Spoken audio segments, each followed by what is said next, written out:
Welcome back to another episode of Collective Clicks. This is your host, Brandon Bateman, and I have with me today Noah Parks from our team. How you doing, Noah? I'm great. Awesome. Happy to hear it. You made it here despite the snow. Despite the snow. Yeah. But I do drive a monster truck, so it helps me get through it. I think I might have the steepest driveway in the world. You do. I know Oh, that you've been for there. a fact. I've been there. Yeah. I don't. I was actually shocked that we were still on for today. You should have seen me this morning trying to still shovel it. I was like, it's like a controlled fall down the driveway. Oh, I yeah. can't even I can't go side to side. I just have to Just kind of ride the shovel down. yep, ride it down. How'd you get back up? Through the grass. Oh, okay. It's very embarrassing. Exactly. Yeah. You have a very steep driveway for sure. Anyways, that's off topic. The topic today is budgets.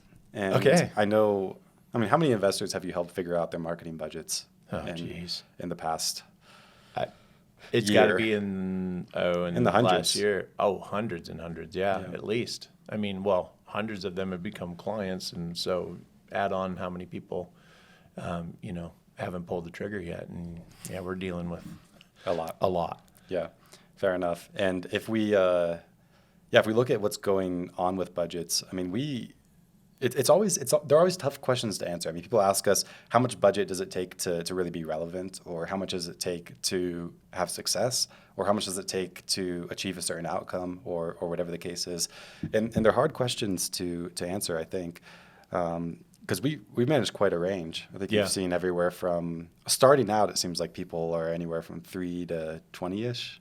Yeah, I mean, you get people who come in and they have an unrealistic idea of what they want to spend on the high end, but then you also have people who come in and they just want a toe in the water, bare minimum budget, and both of those can be problematic. Yeah, understood. Yeah, so I'd say if we're just talking about what's normal, it seems like 3 to 20 for starting out, but then for people who've been doing it for a while, we work with a lot of companies that have a history of success on PPC or SEO or Facebook ads before they work with us, and there's investors spending a ton of money out there. It seems like going beyond 50 grand makes you a big fish in this industry on a monthly basis. So you talked about some of those problems that happen if you underfund a campaign. Mm-hmm. What does that look like? From the business owner's perspective, I get it. Right? They want to come in, they want to just throw a little bit of money at it, and they want to see how it works, and then if it works, then they'll invest more. And that makes business sense. It really does. But statistical sense, it doesn't make. And you can talk more to that. Depending on what numbers you're dealing with. Yeah, too. Exactly. If we're talking really small numbers, then it can be a tough game. Yeah, and it's math, and that's what I try to communicate to people. I'm not recommending a budget. I'm not trying to gouge you. I'm not trying to. It's math. If you have a certain number of leads per deal, you have a certain cost per lead, and when you add that all up, if you don't have that amount of budget, then if I know data's not a straight line and all that, and you'll feel free to slap me down and correct me on any of that, but you're not going to get to that deal a month kind of threshold, if you will. Mm-hmm. And so it's math, and if they underfund it, it can be working great. It's just going to take them a couple of months to get to a theoretical deal. And people need to understand that a little bit better, I think. Yeah. Okay. So, and a lot of this is kind of based on some type of expectation. This is what I've noticed. There's a lot of people out there who say something along the lines of you just have to spend this much money or it's not worth it. And that's probably based on their personal experience. Right. And there's someone else who says, yeah. And then someone else says something completely different. It's way, way different numbers. And ultimately, everybody has some type of expectation for a marketing channel, and they're all different. Right. So the thing that you've revealed here is that your threshold is a deal a month. That's something that matters. Probably because you've heard that from other people, through our process and stuff like that. But someone else's expectation could be a deal a year. Right. And then a much smaller budget could function for that expectation. The tough thing is, I think a lot of times the conversation about budgets is had without the context of goals.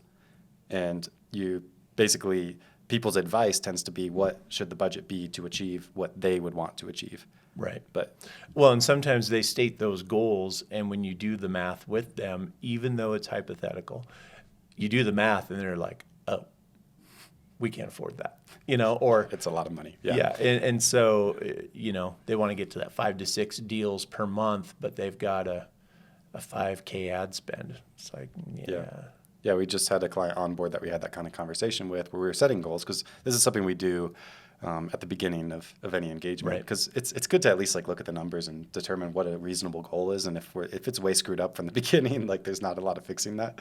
But then, yeah, basically what they said is they want 3 deals a month, and we had a $3,000 budget. And some of that was going to management fees. So Yeah. we had a less than that budget. And basically what we had to tell them is either your goal or your budget has to change. There's no circumstance, like, because we calculated out, if they would be getting those 3 deals a month with that budget, they would have like over a 20x return with the kind of spreads they dealt with and stuff like that. Yeah. And while I think that's awesome to shoot for, and we've seen it before, I don't think I'd call it normal, or like, I think it's a losing game chasing after that. their cost per lead's a quarter of what it should be. Yeah, or their lead conversions Or their way lead too high, conversions, or yeah. something like that. So yeah, I think that's definitely another matters. thing worth mentioning, is that there are so many variables. There are just so many things that factor in to this. And one of the problems, as you alluded to, is in this industry, it's not very big. Everybody knows everybody for the most part, and there's a lot of talking heads, and therefore people hear something and they think that, you know, what's going on in Jacksonville, Florida should also apply to Portland, Oregon. And that's just not the case. And so that's why it's worth having a strategic conversation to help determine some of those things. Yep, absolutely understood. What about the opposite? Have you seen people overfund their campaigns? Yeah. Well, you and I were just talking about this off camera, but you talk to people who are throwing tens and tens of thousands of dollars a month at a campaign that's not even structured for success. And so they have the money to spend, but they're literally just lighting it on fire.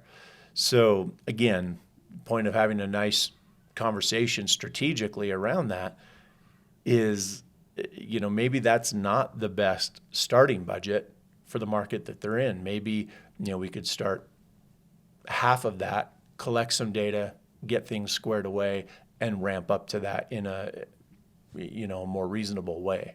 Mm-hmm. Yeah, I think there's you know where I've seen this the most is influencers in this space. Yeah. I know a lot of people who have businesses that do a lot of volume and expenses greater than their revenue still, because they have just, because their priority is just doing a lot of volume because they have to for other reasons than just being profitable. Yeah. And yeah, I've definitely seen it a lot going on there, where we audit accounts that are spending tons of money. And I think people assume like, oh, that guy's spending $100,000 a month, he must like really have it dialed in. Look at all the deals he's doing and stuff. But you really do math, it's like it's not working very well. Yeah, exactly. Yep. I think where I've seen people overfund is if your budget's too big for your situation, and you just can't sustain it. Yeah. You throw a lot of budget at it and you're kind of hoping for a quick win. Right. It's kind of a dangerous way to It do is a marketing. dangerous way, because what if that quick win comes right out of the gate, but then statistically it's going to take you a while before you get the next one, right? And so that's the other thing too, is part of this is managing the optics. People's perception of what success looks like in a campaign is something that, quite frankly, has to be managed, those expectations, just because, you know, and you've seen this over the years where people come out of the gate, get those quick wins. They think that this is the greatest campaign that's ever run. And then, you know, Google doesn't give them, doesn't throw them that softball, you know, for a month. And then they're like, well, what's broken? And it's like, nothing's broken when you look at it over the long term. And that's why, and I'm sure we'll get into this, but that's why we encourage people to let it run, right? Give it time, because time is what's going to give you the truth. Mm-hmm. Yeah, let's put some numbers on that. I like to call this a 6-month rule. Yep. Take whatever your monthly budget is, multiply it by 6. If you don't have that in a bank account ready to go right now, at any given point for your marketing, I think you're in a tough situation, because we're dealing with a scenario where you deal with a really small number of customers and they're worth a lot of money. And the variability expected there, even if you have a perfectly consistent campaign, from a performance standpoint, the variability that you'll see in results over time is huge. And it's, there's ramp up times associated with it and all that kind of stuff. Right. I personally, I wouldn't start a campaign unless I knew I have runway to figure things out. Right. Yeah. Which makes perfect sense. And I mean, that's not to say that results can't come quickly, because we see that all the time, that they do come quickly and then stay fairly consistent. But we also, as an organization, tend to fall on the more conservative side of expectation setting, which is good because then people are pleased with the results that they get. But we also want people to, hope for the best, but plan for the worst kind of scenario. That's kind of how I think about it, right? It's like I like to say, shoot for the moon, but make sure you clear the fence. Yep. Got to understand where the fence is. Yeah. And set your fence in a way that's wise. I just see people shooting for the moon and making their fence as tall as the moon is, and just hoping it works out. And it's not like it can't or it won't. Right. But I think that's why there's a lot of like dead end marketing starts. Yeah. Where it's like you start it and then that didn't work, and you start something else that didn't work. Go back to the first thing. Oh, now it worked this time, and then now the second thing doesn't work, and then this was working, but now this isn't working. I think like 90% of all this stuff that people talk about is random variation. Yeah. And it's if you start looking at your numbers on if you're used to looking at them on a quarterly basis, if you start looking at them every 6 months, or if you're used to 6 months, if you look at them every year, whatever it is, sample size fixes a lot of problems. Correct. And playing on your analogy as well, when we talk about budget, people are shooting for the moon, but they got to clear the fence, but oftentimes they don't even put enough gas in the rocket. And so when we talk about underfunding, that's kind of what you're looking at, right? And so it's important to be mindful of that and find a good strategy that is sustainable, because we look at it in 3 phases, right? The 6 months, the patience, profit, and growth. And we can get more into that if you want to, but we got to make sure that it's sustainable and that we give it enough ramp up. Mm-hmm. So let's talk about some of these questions that we hear all the time, like without the context of goals. Like, how much budget do I need to be relevant in my market? Or people ask questions like, what are other people spending in my market? And as if that matters. Yeah. Or like, how much do I need to find success, or whatever the case is? How would you answer that? We do hear that question a lot. I want to back up, and we kind of chuckle at it, but that's our reality, right? In an individual who's in a market,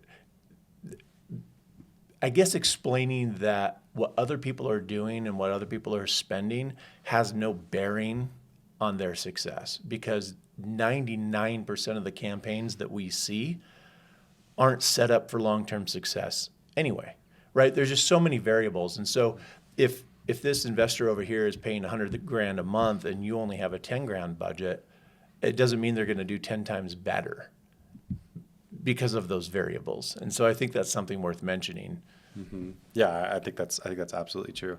One thing I would say, kind of in response to this question, is you have to define success. You have to define what is relevant, and a lot of times people haven't figured that out for themselves. Like, what is that target? Or I like to think of it in 2 phases. There's what is the moon? Like, what is the outcome that I really want? Because just because we set conservative expectations doesn't mean we don't aim high. Right. It just means that we hope for the best, plan for the worst, like you Right. said, right? So you have to determine, like, what is that ideal scenario, and then what is the scenario that's good enough. And then most people end up somewhere in between those two. In rare cases, you'll far exceed every expectation, and in other rare cases, you can't clear the fence. But it's for the most part, it'll end up between those two. But I think one big topic surrounding that is the topic of volume versus efficiency. I think that defining success comes in both of those ways, and where sometimes there's friction between a marketer, be it with an agency or in-house or whatever the case is, and a business owner, is in one of those people thinking about one of those metrics, and then the other person thinking about the other one of those metrics, when they both matter to Right. some extent, but they're just they're really different metrics, and in some ways they're opposing to each other. Do you have any comments on that, the interaction between volume and efficiency? I mean, I guess probably one of the best ways would be to compare and contrast a couple of channels, right? Like cold calling versus PPC, right? One has tremendous volume and will keep you really busy. The other has tremendous efficiency and will make your time more productive. And so that's one way that we could look at that. Within PPC, is there another way that you had in mind? Yeah. I think that's a really interesting parallel. The way I would think about it, like within a given PPC budget, is that you have, like there's going to be some people out there who spend a lot of money in a market, and they generally have a lower return on investment. And then there's going to be others who spend a smaller amount of money who have a higher return on investment. And it's this concept that I think everybody's somewhat familiar with of diminishing marginal returns. Right. But I don't think, like some of the decisions I've seen people make around these things, I just don't like, it just doesn't seem like it all matches up. Because what happens basically is as you spend more money, you're going to get a lower return and you're going to get more volume. And as you spend less money, you could increase your returns and you could do it with less volume. And there's kind of, I think too often it's thought of like there's that concept of diminishing marginal returns. Then there's also the concept of absolute returns. Think of it like diminishing returns are like vacation time. If you've never taken a vacation day for 2 years and then you take a vacation day off of work tomorrow, it's probably going to have a really big impact on your life. But if you have every day as a vacation day because you don't have a job and or because you sold your company, and like people like that go crazy, right? That one day doesn't actually do anything for them because taking time off and relaxation is a diminishing return. You can do more and more of it, but it's 2 days is better than one, but that second day doesn't, and you will have more relaxation with the two than just the one. That second day doesn't add quite as much incremental benefit as the first one did. And I think to your point in this scenario, you were talking about higher returns at a lower spend, lower returns at a higher spend. That puts efficiency and volume in an inverse relationship, right? Because at a lower spend, you have a higher return, but you have less volume. And then that factors into profitability as well. And so what we tend to do is at about that 5-6 month mark where metrics have stabilized, then we can start to predict what things would look like based on diminishing marginal returns, based on predictive ROI, and find that sweet spot of profitability. And that's what's important. And I just don't feel like a lot of investors who are making the decision going into digital marketing, going into PPC, understand that. And so it's definitely something that we try to communicate. And I get it's not for you, it's a simple concept, but for the rest of us, it's not that easy to grasp. And so putting it in a way that everyone can easily digest, I think is important and something that we try to do for sure. But that's part of properly managing an account, having an account strategist that understands this, because they're going to be able to make those recommendations. They're going to be able to demonstrate what that looks like. And as a business owner, it's nice to have somebody come present the data to you so that you can make a decision based on that data and based on profitability. Yeah. You're a real sales guy, Noah. Never stop pitching. Love it. But yeah, I completely agree with you. And I guess it's kind of hard to like know those numbers before you start. But like you said, a lot of times around that 5-6 month mark, you can start to get a good idea for that.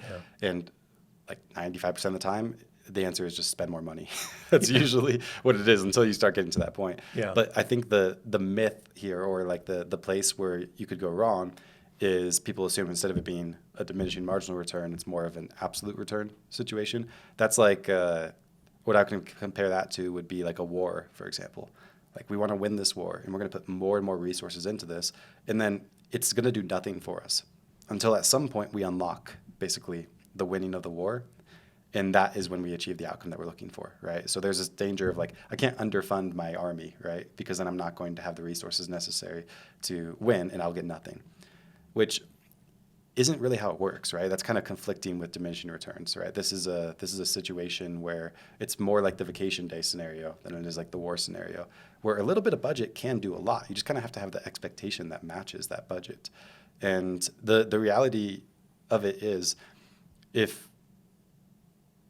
someone were to spend $100 a month on digital marketing, which is an extremely small amount of money, of course, say on Facebook ads or PPC, and we were to do that, and we were to look back after 5 years and see what the return on investment was, I bet you it'd be really good. Yeah. Small budgets work. But where there's a conflict there is that there's not the volume, right? Everybody talks about ROI. Like ROI is this magic thing that we want, right? If I can hit a 3x or a 5x or a 10x, depending on who you ask, any one of those numbers could be considered really good or really bad. Yeah. But who cares if you have a 100x return if you spend $1 every month? Right. It's not that actually. The volume's not there, right? Right. So we know like really, really low budget, but high efficiency with low volume isn't great. Well, and that's where you have to mesh those expectations, right? Because if we're spending $100 a month, to stick with your analogy, on say Facebook, and let's say we've got $100 cost per lead, and it takes us 20 leads to get to a deal, it's going to take us 2 years to get a deal, right? And so in that 5 years, we've got 2.5 deals, and the confidence interval is anywhere between 2 days and 20 years. Yeah. For how long it'll take to get to that deal. Exactly. And so, nobody wants to run a business that way, right? Especially in this industry, it's far too attention deficit to have that level of patience. And so what we have to do is we've got to take that time frame and we've got to shove it down, because we have to meet expectations. And that's a conversation that I have every day. Yeah, it's a fun one. I think something to be mindful of is overhead, because ROI is important, but if you can't cover your fixed costs, then it's not super relevant. So Right. if you have I think it might be staff, helpful for you to go through and define the different types of overhead that should factor in. Yeah, I think one thing I think about in this sense, and this is more for your marketing budget overall, is it has to be right-sized for your staff. Right. If you have 3 acquisitions guys and a $2,000 a month marketing budget, Well, and that's not going to work. And to that point, we can circle back to it if you want, but that's another thing that comes up too is there's so many things going through my head, right? People think, oh, if I double budget, I double results, and I just keep doubling and I'll double results. But then they don't think about that their team, they don't have the infrastructure to handle what their goal is, right? They're a solopreneur and, they want, 20 PPC leads a day. They're just wasting money. And so there's just so much going through my mind that factors into this. But anyway, I digress. No, it's a good point. Because you hear it a lot from anybody like just starting out with not much staff. Like, oh, if it works, Yeah. I'll spend $1 million a month. Yeah.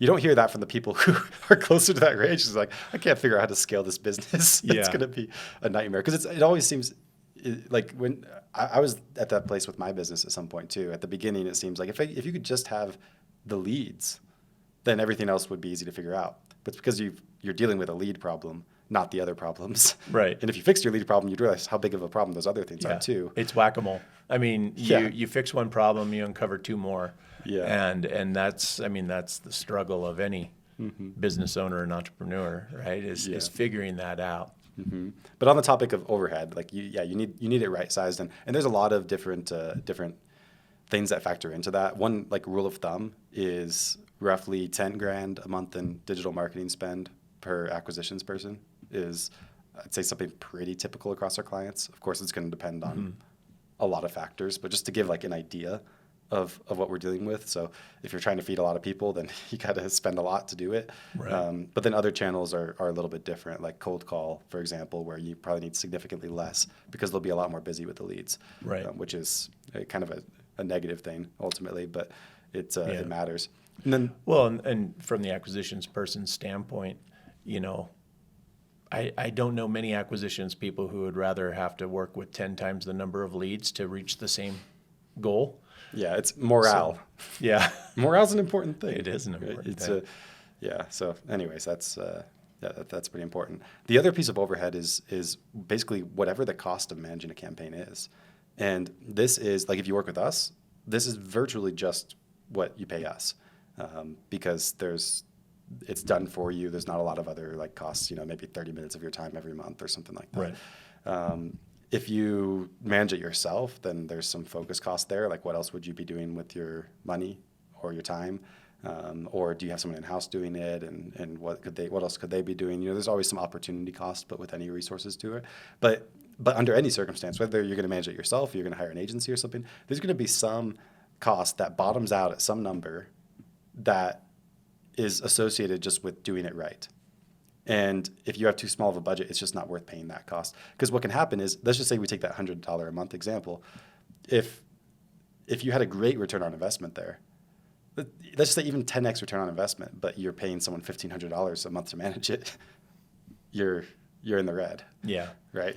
Well, and that brings up a point that I get a question I get a lot, and that is when calculating ROI, do we factor in management costs? Why or why not? And so maybe that's something that you could address as well. Oh, that's a good question. I've done it both ways. The way I'm inclined to refer to it, I see the case for either way. I lean towards you calculate the return on investment on the ad spend. The management cost is basically your overhead associated with getting that, kind of like how you might pay a transaction coordinator's salary, and they are a piece of getting the deals done and stuff like that. Like it's overhead associated with doing what you're wanting to do, but the way that marketing is measured is by what does your ad spend do versus your revenue. And I think that's most comparable across companies, because depending on where your budget is and everything, your management costs could be a different percentage of your total budget. So it's like in this scenario of $100 a month in budget, that company could be killing it from a standpoint of the performance of how the ads are working. Maybe the management is just killing it, but their overall ROI, including management, wouldn't be good. But it wouldn't necessarily be fair to say that it wasn't managed well because of that, because it's the ratio issue. However, I do think I get why a lot of people want to measure it with including the management fee, because they're saying, well, I wouldn't have that management fee if I didn't have that ad spend. And I think that's a relevant case too. So I think that number has relevance, because you have to make sure that number works for your profitability. But I think for comparison's sake, to say like this company's ROI is this versus that company's ROI is that, you have to look at the ad spend, because that's like the actual most apples to apples comparison that you can do. Right. And I know that when it comes to again, another question that commonly comes up is, well, I'm only paying my current management company $500, and then you guys are $2,500. That's a big difference. Mm-hmm. Well, obviously we wouldn't be talking if the results were great, so that $500 is most likely wasted. But at the same time, factoring in, I know that you've developed the calculator that we use internally to be able to figure out what type of difference in results do we need to help produce in order to negate the increase in management. Oftentimes, when I use that calculator, it's usually between 3 and 7% better results. Mm-hmm. What do you typically see? Yeah, probably close to there. So it is really, really interesting. And to be clear of what exactly this calculator we're referencing does, it's basically a calculation of, in order to break even on having a higher management fee, what percentage would the performance of the ads need to change from a cost per deal standpoint? Do we have to go from $5,000 per deal to $4,000, or $5,000 to $4,750, or right. $4,900, or and or to what? give an actual example of that yesterday that I was calculating, going from 500 to 2,500, based on their metrics, right? Because it's going to be based on everybody's cost per deal and mm-hmm. so forth. We had to improve that 7.9% improvement mm-hmm. equated to a difference in cost per deal of $400 less. So reducing cost per deal $400. Mm-hmm.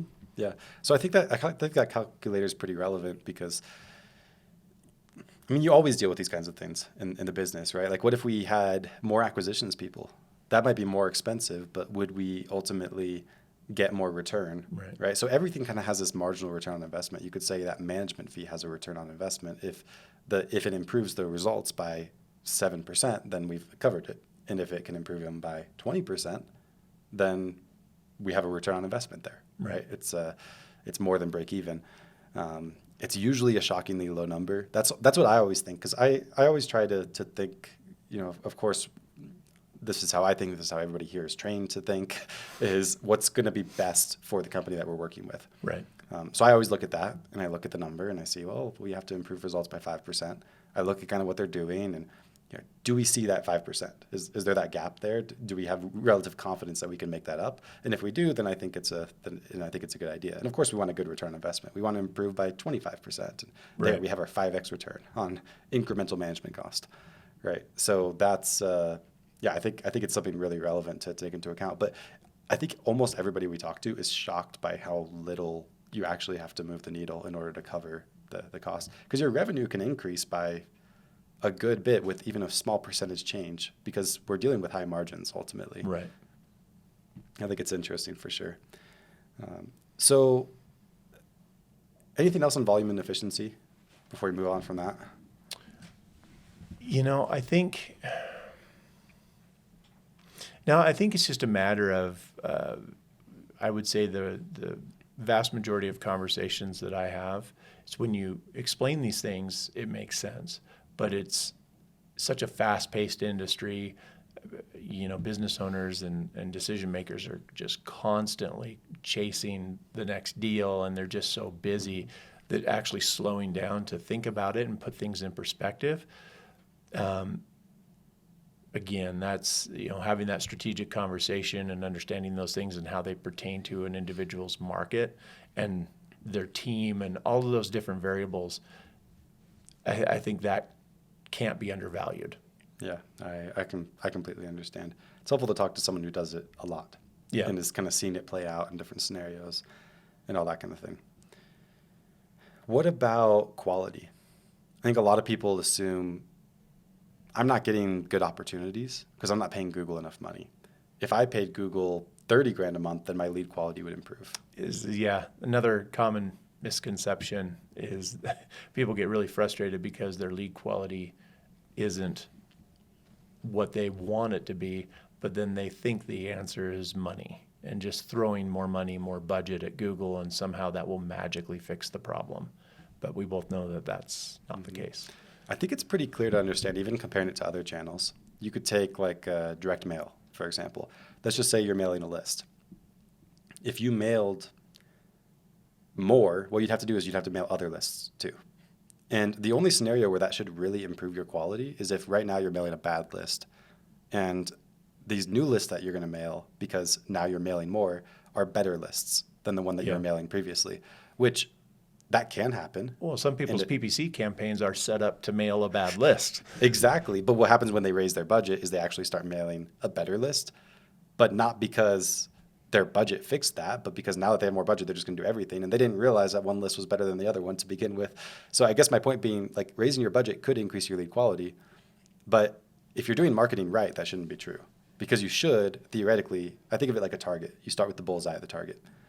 Your first dollars are spent there. Think of it like, if we're comparing to direct mail, this is like the niche stacked list or something like that, right? And as you spend more money, you're going to go a little bit out. Maybe you go one ring out, two rings out. So you should generally start going after stuff that's lower quality. And with PPC, we actually find that we can keep the quality pretty consistent with scale. It tends to be just about level, because there's some elements here of like the center of the target just being the cheaper inventory that's just the same, not necessarily a different list. And I think that's maybe a little bit deeper than we want to go. But the concept is true, that if you raise your budget and that gets you a better quality lead, then there was something you were doing wrong to begin with. And the budget change, a symptom of that was that it fixed your lead quality, but you didn't actually need to raise your budget to fix your lead quality. Any comments on that, or am I just rambling? You're not rambling. I think part of that, again, comes back to, in what ways do we do things different at Bateman Collective to accomplish that goal? Because I get what you're saying, and I love it, and I think it's great, and I'm hoping that our audience isn't glazed over right now because it's just, so I think it's how do we bring that back? What do we do? How would we change that? If somebody comes to us and they say, look, I'm spending 10 grand a month, but I feel like my lead quality would get better if I spent 20. What levers do we pull to improve lead quality while maintaining the same budget? What levers can be pulled? That's a good question. Obviously, it's going to depend on the channel, but it's about where you're spending your money, I would say. Like if you're going to spend more money and that's going to cause you to spend on different things, and then those things are better, then you would improve your lead quality. But you could always just do that with your smaller budget, because whatever someone who spends 100 grand a month versus someone who spends 10 grand a month gets, that person spending 10 grand a month could get at least 10% of what that person spending 100 grand a month is getting. They would just have to kind of decide to get that particular thing. So it could be like focus on the right keywords. Like I'll give one example of where lead quality would improve. And this is something super basic that anybody could do with their own campaigns. But a situation where I've seen people improve their lead quality by spending more, and what it really just revealed was that they were wasteful in the beginning and after. It happens often with locations. Like we'll talk to people that are targeting, for example, a whole state. Let's just say the state of Florida with their campaigns. And what they do is they have this really small budget and they're just getting leads out in all these rural areas. As you raise your budget, what happens is you have to bid more aggressively. So now Google or Facebook instead, and this is actually more pronounced with Google, this particular effect. So let's just say Google for this circumstance. Google will, as you raise your budget, you have to basically bid more. And what you're going to find is at the beginning with that small budget, there were enough really rural opportunities to spend your budget. And now that you're spending more money, your next best opportunity is going to be in more metro areas. So people would have a problem spending a small budget across a wide area and then they raise their budget and they find now I'm getting all those leads in Orlando and Tampa and Miami. And so I'm getting better lead quality now that I raised my budget. When the reality is, it's just your first bit of budget that you're doing is just wasted because you can't do anything with those areas. Right. And then as you're adding budget to that, you're getting leads that are better because they're more expensive, but the next best opportunity. But you could, with a small budget, if you just targeted the right areas that have value to you, you could get great results. And it's kind of a side effect of you raising budgets that now you're getting these better leads. That's revealing that your targeting wasn't good to begin with because you're targeting stuff that was good and stuff that was bad. And you could only afford the stuff that was bad. Exactly. You could only afford the stuff that was bad. And now you can afford to buy both. But still, even in that scenario, it'd be better to just buy the good stuff, not the good and bad stuff. And now I just have enough budget that I could buy it all. Like that's not a strategy, right? That's a way to waste money. And I think everybody suffered with a lead they couldn't dispo. Oh, everybody has. And not to knock on Florida. I mean, we have clients that do even statewide campaigns in Florida that do really well with the rural areas. Right. But as an example, like you have to have the exit strategies for the rural areas, and you can do really well. But then the example, I guess, applies to a company that doesn't like those rural leads. Right. They just want the metro leads. Let's be honest, the bulk. Yeah, I'd say most. Those people who go rural, it seems to be novations. Yeah, clubs, they've got hotels. buy and hold. Yeah. Yeah, all that kind of stuff. Okay, so quality doesn't necessarily scale quite like that. What about market size? Market size, I think some of the biggest questions that I get or misconceptions is that when you expand your market, you have to equally expand your budget and things like that. And that may or may not be the right call because as a general rule, when we expand geography, we lower cost per lead. And so budget can stretch a little bit further. And so I think that that's probably something good to address because there is that idea that geography, it's shocking to people when we discuss that geography and cost per lead are inverse relationship. Mm-hmm. It's kind of backwards. I mean, because what you hear all the time, because this is mostly true in business, is focus. You focus more, you're going to get more. And And that's because a lot of business works more like a war than it does vacation days, right? It's more of an absolute return thing than it is a marginal return thing. But this is a little bit unique. Um, so yeah, I'd say locations, in my opinion, they affect budgets in one way, not two ways. The one way is if your market's too small, you can only spend so much.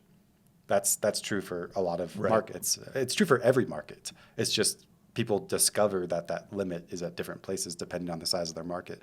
And by the way, a lot of times people like quote unquote discover that, and it's just not exactly. It's not true at all.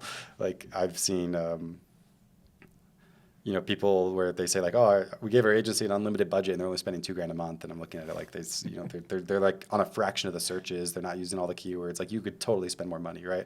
So Yeah. don't just assume that like, because someone told you you're capping out that you are. We also had a client where we scaled their stuff and they got more leads precisely with the scale and the quality seemed about the same, but then they just didn't get more contracts that month after. And it's because their appointment to contract rate got worse.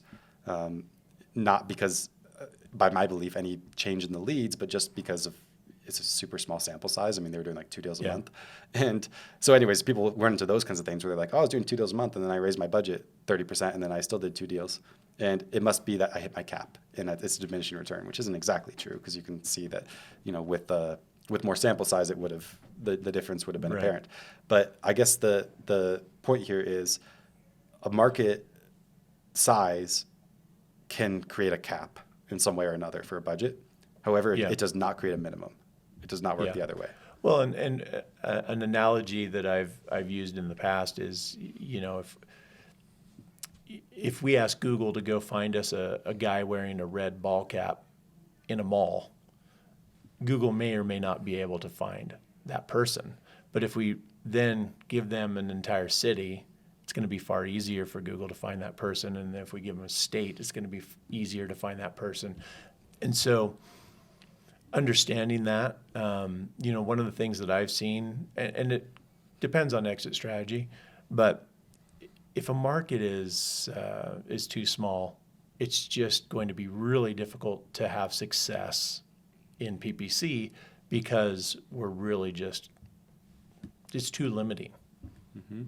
Yeah, and again, this is going to depend on like how small, what are the goals, and everything. Because Right. there is some company that has a theoretical goal to do 1 deal every 2 years, where their market of 50,000 people isn't too small. Yeah. But that's the exception, not the Right. rule, right? And every market has its own cap. Just because you're in Dallas Fort Worth versus Amarillo, Texas, doesn't mean this doesn't exist for you. It just means that number is so high, you're probably never going to touch it. Right. Versus in Amarillo, you probably will. Exactly. It's a small place. But yeah, I think it's a common misconception. As you scale across markets, you need to scale budgets, and not exactly true. I mean, some of our clients with smallest budgets target nationwide, and I do pretty well. I don't think there's any problem with that. It just raises your ceiling, but it doesn't raise your floor, if that makes sense. Yeah. What do you recommend someone do if their volume goals? You talked about this scenario where you talk with someone and basically their goal is they want to do X deals per month, and it's this number that's big and it's nice and everybody's excited. And then we start going into like, what might we have to spend to get there? And it's a number that's a lot bigger than they want to spend, especially if we're looking at the 6-month rule and we're saying, Right. okay, that 30 grand a month that we need to hit that goal is now going to be multiplied by 6 months. Right. And we're dealing with a lot of money there, and maybe they don't have that. Does that mean it's just not going to work for them? No, it's not that it's not going to work, right? It's just a matter of resetting expectations. And one of the things I love about what we do is it's so data driven that we can demonstrate that to them. And typically that is enough, right? They understand that, okay, well, my budget isn't 30 grand, my budget's 10 grand. And so I've got to reset expectations. And again, it's not necessarily 1-to-1. It's not, this isn't a linear thing necessarily. Mm-hmm.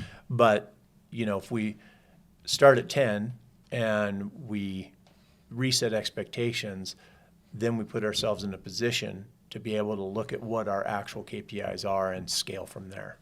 Mm-hmm. And so it's just a managing of expectations in that process. Mm-hmm. Yeah, I guess what I would say is that you can always scale. Right? Yeah. So I think of a budget at the beginning, kind of like a burn rate. Like this is what I can afford to lose for a period of time, because that's how every new initiative starts in a business. Either you start investing your time into this real estate thing and you start seeing how that's going, and then eventually you start to get a return, and then you start to double down. Yeah. Or you start investing money into a new marketing channel to see what it can do over a period of time. But at first, your budget's a burn because you're not going to get a return immediately on it. And then once you hit traction, the game changes a little bit, because then you know your numbers and you have expectations and you have some level of predictability. Right. You start to understand, well, if I spend this much money, then this happens. And if I spend that much money, then that happens. And that's usually my advice is you want to do all these deals per month. That's great, but you can't afford that right now. Let's make sure that we have a budget right now that works for the consistency that we need to have with it. And let's make sure that our expectations match what that budget is right now. Yeah. And then as soon as it works, you can scale it up. When you bring up another good point too, where, a lot of people in this industry have been trading their time and burning their time. Every industry. And they reach that, and they reach that inflection point, right? Where their business has to switch, right? Because we only have so many hours in a day and you can only do so much, that they have to transition. And that's something where budget can be difficult, because they haven't been putting a number on their time. And so they don't know what their costs were. And now they look at a strategy like this, which isn't the cheapest strategy out there, right? It's on the more expensive side, but the efficiency that they're trading for that is massive. Yeah, I agree. If people paid themselves from their company what they actually deserve to be paid, yeah, it's amazing how many companies don't have anything left Yeah. after that point. Yeah. It's the founder's time is a big piece of that. So what about scale? Let's just say, ideal scenario, right? I want to do 5 deals a month, but I'm starting out with a smaller budget. I roll with that for a little bit, and then we start to see lead metrics trend a good direction. Mm-hmm. We see that the lagging metrics start to follow, so we have some confidence in our ability to convert throughout the funnel, and we see that the market size compared to where our budget is, there's room to expand. How quick can we scale? How quick can we get to those goals? Yeah, and that's a great question. I mean, because every organization is different, right? Mm-hmm. And when you start to look at, we could throw more money, we could throw more budget at this, we could then hypothetically get more leads and more deals. But again, we don't want the branches to outgrow the roots. And so scaling has to be done thoughtfully and methodically, so that, again, we don't want to waste money, right? And then we're very conservative, again, with that, but we don't want to waste money. We don't want to waste leads.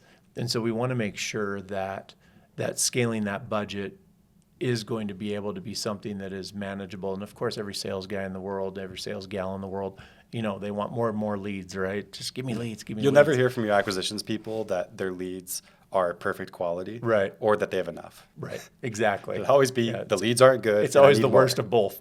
Yes. I don't have enough leads, they're not good enough quality, yes. Right? I mean, every acquisitions person would love to just be an order taker, but it's just not how it is. Yeah. But again, because these leads are different, they're more competitive, they require a higher level of tenacity and follow-up and things like that. We have to make sure that we're not taking these great leads and overburdening our acquisitions people, and therefore wasting money on leads that aren't the cheapest out there. Yeah, absolutely. You've really looked at it from an organizational standpoint, scaling the organization. That's pretty hard. I would also, and I completely agree with everything you said. And I think that's because I hear that a lot, right? It's okay, because we talk about the 6 months and we talk about, getting through the profit phase and getting into the growth phase. And, people are like, well, I'll have to hire another acquisitions person and then there's that lag of getting them trained up and then feeding and the 3 them. You have to go through to find the one that's actually exactly, good. Yeah. Exactly. And then feeding them some of the most valuable leads in the industry. So it's just one of those things that has to be considered as we look to scale. Yeah, I get that 100%. Yeah, I would say so that from the organizational perspective, I completely agree. I would add on from the digital marketing perspective. Sometimes we work with people that have 70 or 100 grand a month in their marketing budget, but then they have 10 that goes to digital marketing. So if you look at their ability to scale, they have a lot more ability to scale the digital marketing more quickly because they don't actually have to change staff that much, because maybe doubling that is only increasing their total lead flow by 10%. And maybe add on top of that they're taking that budget from some other channel and Right. they're decreasing lead flow there, which is really common. Pretty common, yeah. Yeah. People pull budget from one channel that's just not producing. Mm-hmm. So if you look at that scenario, I would look at it from the standpoint of how quickly can we change this budget in the platform. And it's important to understand that a lot of things with digital marketing are algorithm driven, and those algorithms don't love changes. So everything you do kind of has this effect. So I would say, for one thing we do really conservative for a lot of our clients would be something like a 20% increase on a monthly level for budget. That's kind of the range where you really just won't mess with Facebook, you won't mess with Google. You're probably fine. Right. If we're talking more like this 50, this is a common misconception. I mean, people think that they're going to double their budget month over month until they get where they want to be. They don't understand that it's a ramp up. Oh yeah, that's in doubling. We've done it, but it's the kind of thing where you do it and then expect 2 weeks or 3 weeks of just kind of rough results, Chaos. and then it levels out, right? So there's a time to scale fast. I think it's if you have really great efficiency. If you have a 10x return, maybe you can double your budget and realize that even if you take a big hit in efficiency, you'll still be fine. If you're at a 2x or 3x return, you try to double your budget, that might just push you below the threshold of profitability. Right. And that's not, it'd be better to scale more slowly. So I guess for me, how fast we scale kind of depends on how good the results are, because we have to know the faster we scale, the more short-term instability we'll have. And that means a drop in efficiency. And if Right. we have plenty of efficiency to spare, maybe it's not a big deal and we can pull it off. Right. But if we don't, then it'll crush us. Going back to being a sales guy and shamelessly plugging, though, that's again where the strategist comes in, right? Mm-hmm. I mean, I can't tell you how many times I talk to people who just have people running ads for them, or in-house, and it's set it and forget it, instead of looking at this and making these recommendations based on all these variables, and then setting those expectations so that when the executive summary goes to the CEO, they don't flip out because something's broken. It's not broken. It's just we expected this, we planned for it, we communicated it. Yeah, that's how you know communication's broken. Something happens that was expected, and it creates a problem. Right. if that's the situation, then something's screwed up.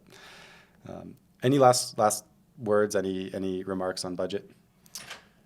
I can't tell you how often I hear that, if this works, I'll throw as much money at it as possible.